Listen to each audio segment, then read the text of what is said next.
Aujourd'hui, je vais parler de this idea that spending post-retirement will not mean spending less money, according to more of these frauds that end up on CNBC's channel somehow. Again, from an expert who's not actually retired, so how the fudge would he know? Because I am retired, I can tell you for sure, at least in my case. Okay.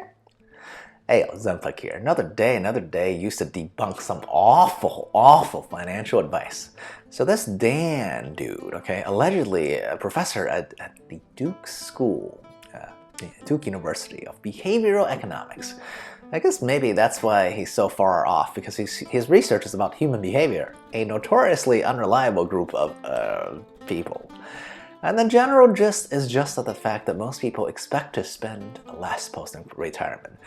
That fact may not, in fact, to be true. Never mind that they won't have to keep as many cars for work, or spend money on gas, or buy fancy work clothes, or constantly buy overpriced Starbucks, or, lunches at work, or be forced to do happy hours with people they barely tolerate anymore. All these work adjacent costs that I can instantly think of despite not having worked for years. Yeah, never mind those, but he's going to tell you why somehow you'd still spend the same, if not more money, okay? I'm sure you can tell by my tone which side of the fence I lie on.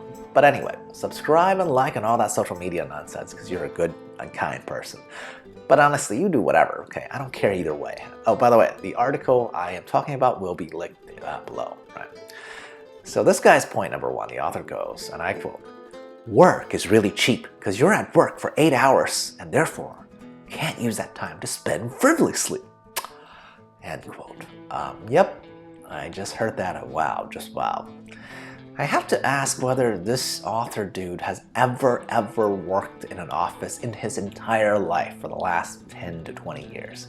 Outside of, I guess, a cushy college professor type of life, because I can tell you right now, I have never ever seen so many people shop in the same place as I have, as I've seen in an office or a conference room where meetings are going on. But just general at work. Seriously, maybe it's hard to spend money back in the days when you have to go into a store to buy stuff.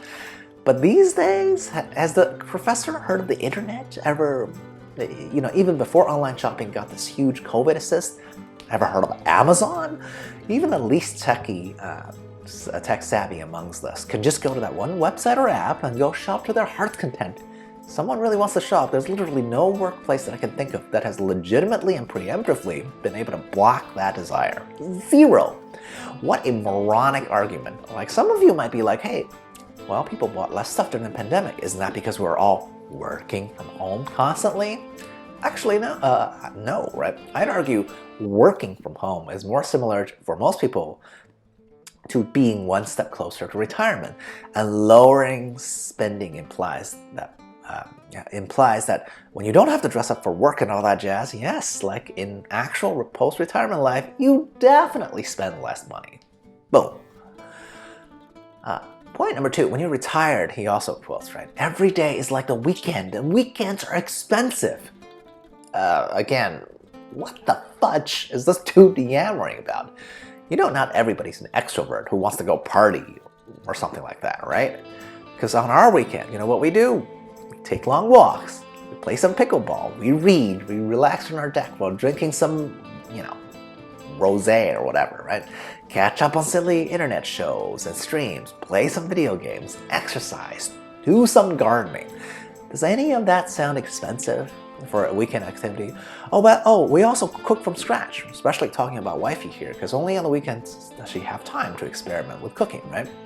Guess which is cheaper, okay? Scratch cooking or any type of takeout, or even frozen meals. Believe me, cooking from real ingredients is always more cost efficient, right? No, we don't all want to do expensive stuff. Do you know who wants to do expensive stuff? People who have such a void in their hearts that they have to keep up with appearances, mostly, right? I guess you can only relax on the golf course. Is that what it is? Maybe, because going golfing is expensive. But please think about why people go golfing to begin with, right?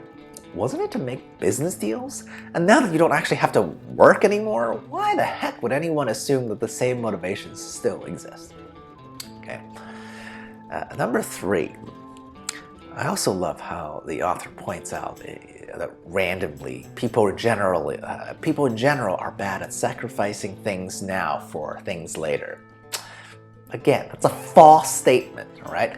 While that's true for most Americans, I think a lot of that is cultural, right? Look at all the credit card companies spending tons of money trying to get consumers to spend money before they even have it. So in this cultural context, we're definitely fighting against the trend, right?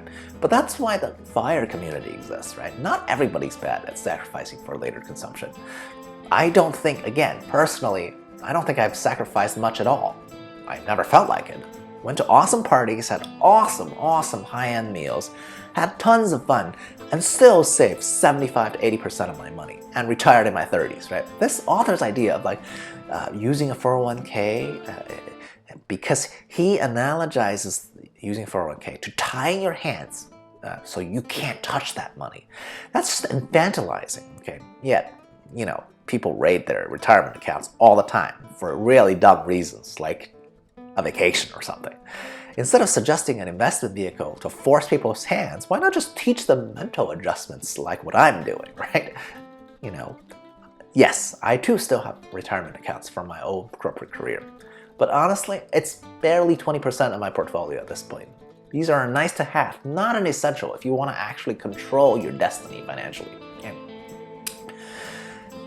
Oh, by the way, if you actually watched the video clip of who's giving this awful series of financial advice, I just want to comment on how this dude literally seemed to have stopped shaving like halfway through to do this video. Is this a new fashion thing? Am I missing something? Because I almost laughed out loud looking at this. This is a professor at Duke? How did this dude, you know, even get a job outside of being a janitor? Seriously. I kid. I'm sure he's a smart guy, but once again, not qualified to talk about post-retirement spending since he's never been there. I'm honestly curious what a hoity-toity college professor's expensive habit on the weekend would be. Like maybe wine collection? Because I know being a douche is cheap since you're born into it, okay? Cheers, a la pro shit.